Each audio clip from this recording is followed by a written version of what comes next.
Look up in Paris and you'll see a city of pale stone, 6 floors tall, stretching to the horizon, and one black slab, 210 meters high, punched straight through the middle of it. The Tour Montparnasse. Parisians call it the Wart. They voted it one of the ugliest buildings on Earth. And on March 31st, 2026, they sealed it shut, emptied, dark, off limits for years. Inside its walls, asbestos around its future. A renovation already estimated past 600 million euros.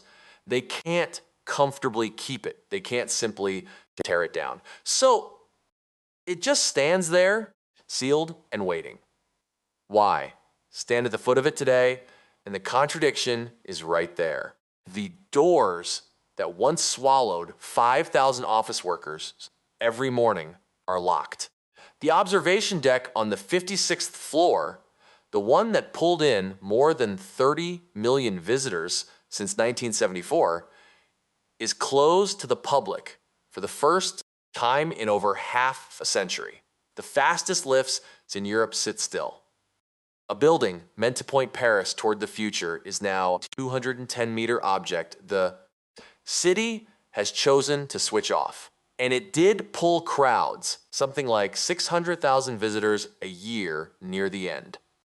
Now even the view is gone, closed off until around 2030. Here's what you notice before anyone explains it. Everything around it is small. 6 stories, cream stone, zinc roofs, the same grid rolling out in every direction, and then this. One dark monolith, alone, with no neighbors its own size anywhere near it. It doesn't look like part of Paris. It looks like something Paris is trying to forget it agreed to. The numbers don't make it easier to forget. It is the tallest building in central Paris. In 2008, it was voted the 2nd ugliest building in the world.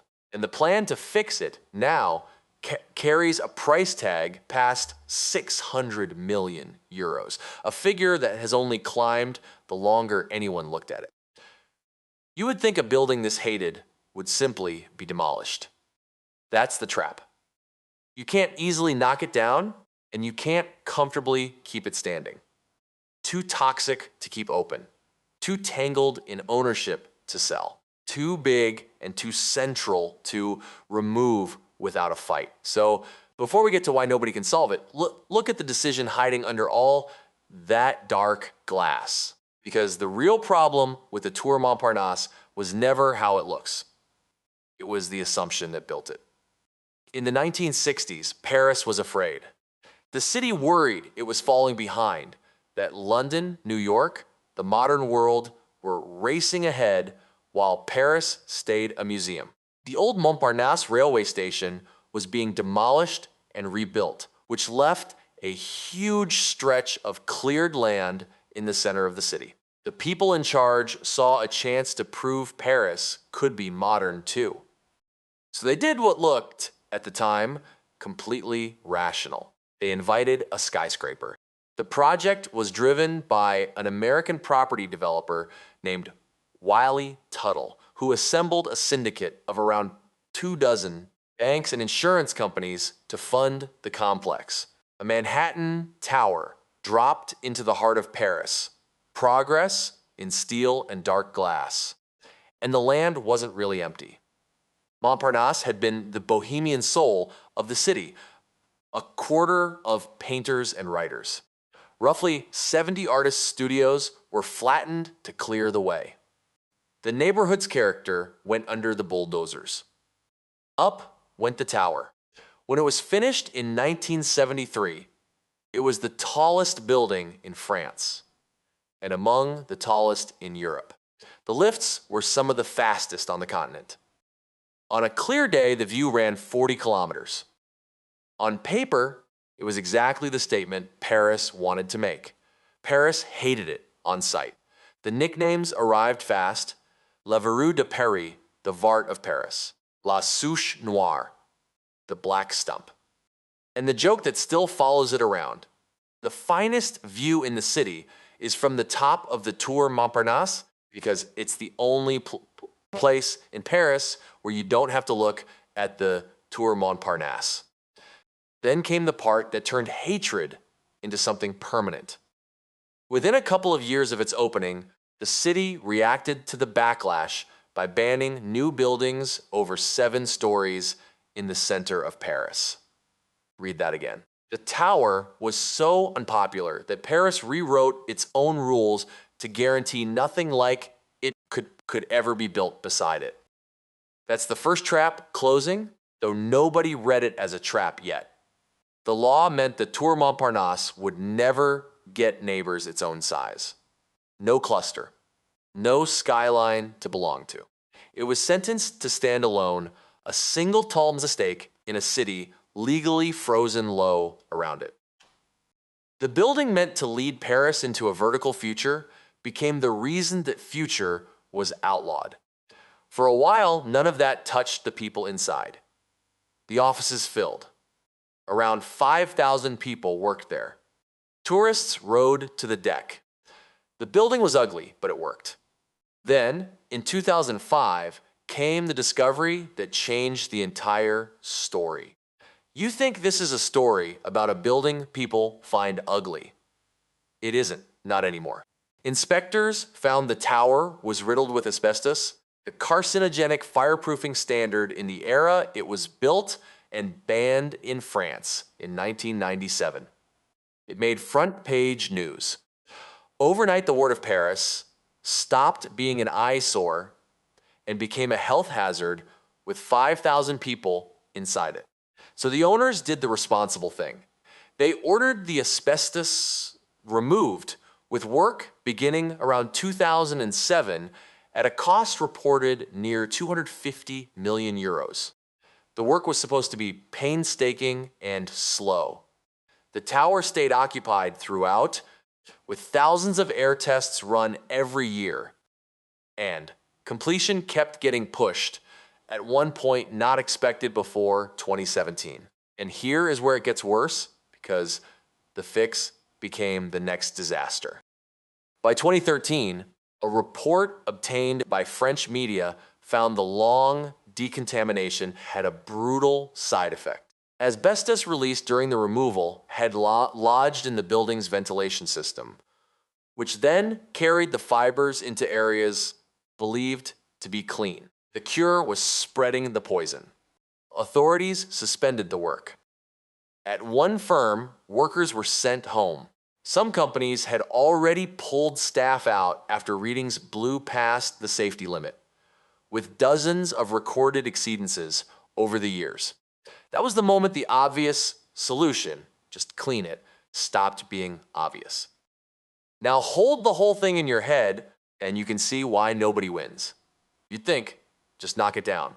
But this is 210 meters of asbestos-laden steel sitting directly on top of one of the busiest railway and metro hubs in Paris. Bring it down, and you'd have to do it floor by floor, sealing asbestos as you go, above live train platforms that move hundreds of thousands of people a day. Demolition isn't a wrecking ball here. It's a hazardous material operation in the dead center of a capital, ringed by the exact low-rise neighborhood that hates the tower. And strangely, a city that spent 50 years mocking it is no longer sure it wants it gone. You'd think, just sell it. Let someone else inherit the problem. But there is no single owner to pressure. The tower is a condominium split among many co-owners under one management structure for the whole complex. Every move needs them to agree. In December 2025, those co-owners finally voted by 99.5% to close the building to the public after the regional and Paris authorities sent a letter that November urging a fast shutdown over the asbestos and safety risk. It took an overwhelming vote just to agree to switch it off. You'd think, just renovate it. That's the chosen path. And it shows exactly how expensive ignoring a problem for decades becomes. An international competition was held, And in 2017, the French team Nouvelle AOM won the job to wrap the tower in a softer, greener glass skin with a hotel inside and an agricultural greenhouse on the roof, while Renzo Piano's office reworks the shopping center at its base. A building permit was approved in 2019. Backers were reported to include investors such as LFPI, MGen, AXA, and the businessman Xavier Niel. But every deadline slipped. It was meant to be ready for the 2024 Olympics. It wasn't. The asbestos, the scale, the sheer difficulty kept shoving the start date back. And the cost kept climbing.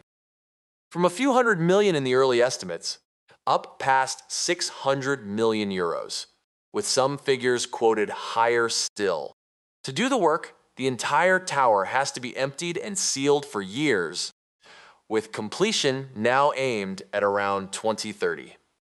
And asbestos wasn't even the whole problem. The tower's sealed 1970s glass and steel design made it an energy sink by modern standards. Expensive to heat and cool, hard to bring up to code, harder to rent. Even without the poison in the walls, the building was sliding toward obsolete. The poison just set the deadline. That's why, on March 31st, 2026, the lights went out. Not because the building fell down, because it finally became impossible to keep using and impossible to ignore at the same time. And here's the irony sitting on top of all of it. The tower fair built to prove Paris could embrace the future is now being gutted to hide the future it actually delivered. Cheap, sealed, asbestos-filled 1970s offices behind a fresh green skin. Critics already argue it won't be enough, that you can reclad a monolith, but you can't unwind 50 years of resentment baked into it. So picture it one more time. The same dark slab, alone above the same low city. The locked doors. The dead lifts. The empty deck where 30 million people once stood. Paris spent a fortune to build the one thing it would spend the next half century apologizing for, then learned the hardest lesson a city can learn about ambition. Building a landmark is easy. Removing one is almost impossible. The Tour Montparnasse isn't a ruin. It's a bill, and it's still standing.